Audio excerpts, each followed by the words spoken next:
دوستو یاد رکھنا، تگڑا اور مضبوط جوان پتہ کون ہوتا ہے؟ جس کی نظریں پوری طرح اس کے کنٹرول میں ہوں۔ یہ علامت جوانی ہے۔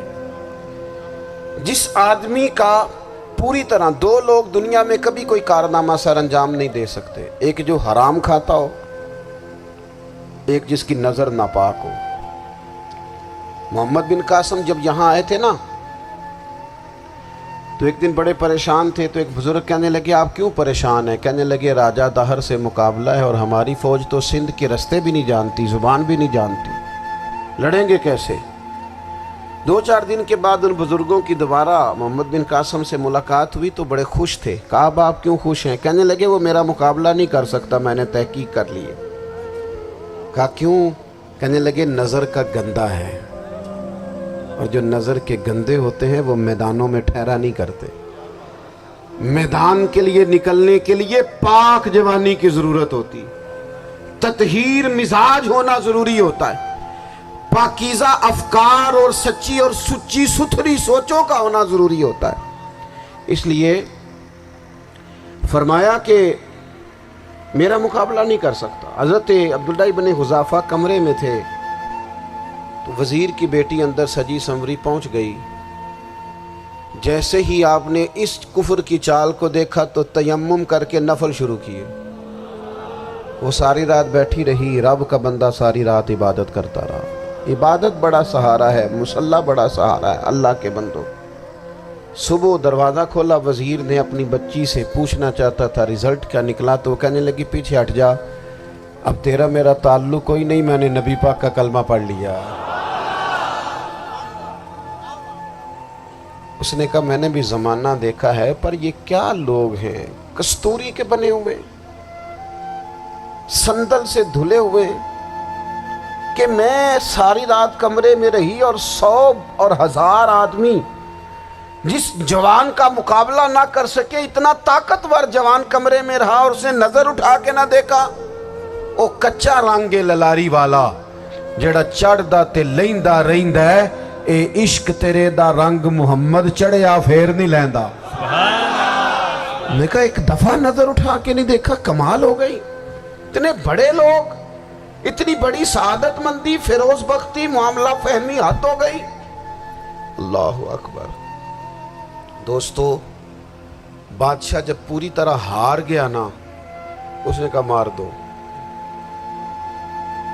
تیل گرم کیا ایک کڑاہی میں، اور جب آپ کو اس میں ڈالنے لگے تو آپ کی آنکھوں میں آنسو آ گئے۔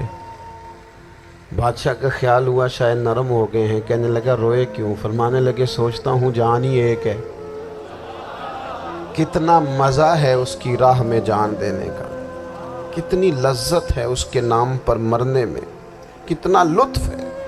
جے تو چڑھیا اتے دار بھی نہیں، تے جے تو وکیا عشق بازار بھی نہیں، تے ایڈا سستا سودا پیار بھی نہیں، تے ایڈا سستا لبدا یار بھی نہیں۔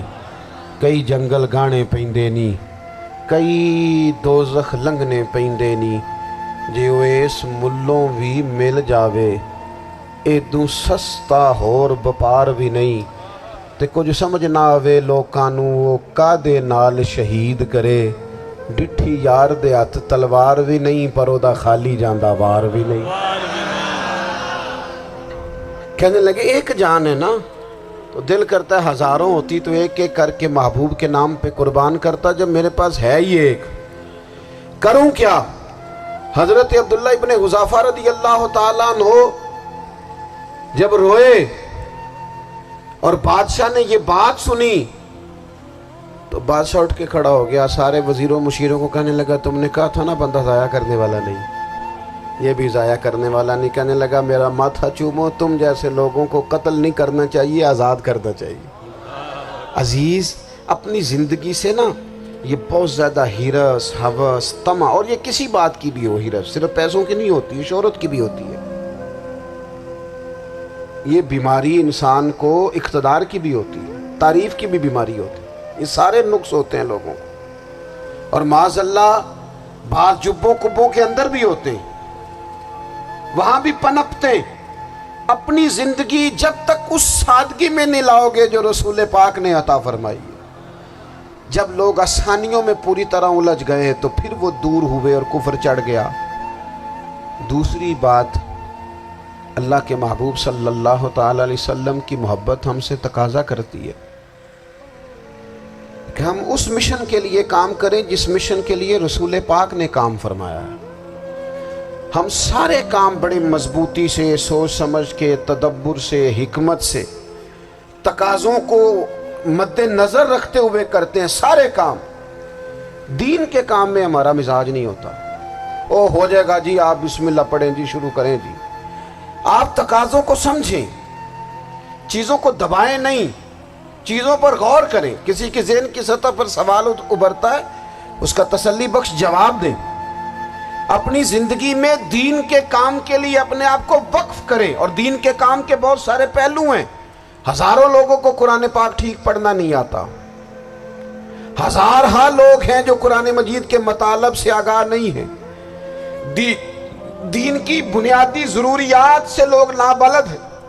میں آپ کو کس طرح یہ بات سمجھاؤں کہ ہزاروں کی تعداد میں طلاقیں اس لیے ہوتی ہیں کہ مردوں کو طلاق کے مسئلے نہیں آتے، انہیں پتہ نہیں ہے کہ مجھے حقوق زوجین کے معاملے میں کیسے چلنا۔ ڈھیر سارے گھروں میں تباہی اس لیے ہے کہ تربیت اولاد کا دینی منہج ہمیں نہیں پتا۔ اپنا حصہ ملائیں دین کے کام میں۔ ایک آدمی کو اگر تو نمازی کرنے میں کامیاب ہو گیا، تیری زندگی بدل گئی۔ وہ دین بیزار لوگ جو ہمارے بیچ بیٹھ کے ہماری نوجوان نسل کو پگڑی اور داڑھی کا نام لے کے بنیادی طور پر دین سے دور کرتے، ایسے نوجوانوں کو دین کا پیغام محبت دے کر دین کے قریب کرنا ہماری ڈیوٹیوں کا حصہ ہے۔ ہمیں ذمہ داری کا احساس کرنا پڑے گا، ہمیں یہ خاص قدم اٹھانا پڑے گا، توجہ دینی پڑے گی۔ مساجد، مدارس، میں آپ سے عرض کروں، اتنی ڈٹ کے مخالفت ہوتی ہے نا مدرسوں کی، اتنی ڈٹ کے۔ میں ادارہ چلاتا ہوں، اس کے چلانے میں جو مشکلات ہیں وہ تو ہم بتا نہیں سکتے آپ کو، اس لیے کہ میری قوم، میرا اس قوم سے تعلق ہے جو نعت خواں امیر کرنا چاہتی ہے، مدرسے نہیں۔ ہاں، نقیب خطیب پیدا کرنا چاہتی ہے، شعر و شاعری کی زندگی کو پروان چڑھانا چاہتی ہے۔ فقط ہمارا ان لوگوں سے تعلق ہے جو لاکھوں کروڑوں روپیہ محافل پہ لگائیں گے، اور قاری صاحب بیچارے اگر مسجد کا کوئی ہونے والا کام کسی وقت بتا دیں گے تو وہ بڑی مشکل آ جائے گی ان کے لیے۔ یہ کیسے ہو سکتا ہے، آپ نے یہ ڈیوٹی بتا دی۔ مدارس، اور جتنا اہم رول دین کو پھیلانے میں مدارس اسلامیہ کا ہے، اتنی زبردست، لوگوں کا خیال ہوتا ہے میری طرح کے لوگ شاید کام کرتے ہیں، ڈیوٹی کرتے ہیں۔ یہ 10-15 لوگ آپ کو نظر آتے ہیں جو آپ کو کہیں میڈیا پر یا ادھر ادھر ڈیوٹی کرتے، مخلص لوگ اپنی جگہ پہ، وہ بھی بڑا ہی کام کر رہے ہیں، جو میڈیا پہ آ کے بھی اخلاص سے اور درد دل سے کو دین کی، ان کی بھی کسی بات کی حوصلہ شکنی نہیں۔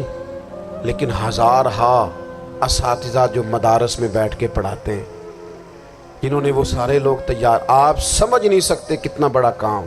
حفظ کا استاد جو ہوتا ہے نا، اس کی ڈیوٹی 24 گھنٹے ہوتی ہے، فجر سے پہلے، اور اس نے بچوں کو اٹھانا۔ تنخواہ تو ہم انہیں دینا نہیں نہ چاہتے جی، تنخواہ نہیں دے دی انہوں نے، ہمیں مولوی امیر نہ ہو جانا۔ مولوی نو تے سوٹ بھی 27ویں والی رات دے ہے تاکہ کدھر سوان کے عید والے دن پا نہ لوے، کیونکہ 27ویں تو بعد تے درزی پھڑتا ہی کوئی نہیں، کیوں حضرت؟ ایسے ہی ہے نا، اس وقت تو نہیں نہ لیتا۔ تو ہم چاہتے ہیں مولوی ہماری مرضی کے ہماری طرح کا سوٹ نہ پہن لے۔ مدارس کی مضبوطی، آپ یہ دیکھ لیں، یہ صلاح الدین ایوبی کا تعلق بھلا کس چیز سے تھا؟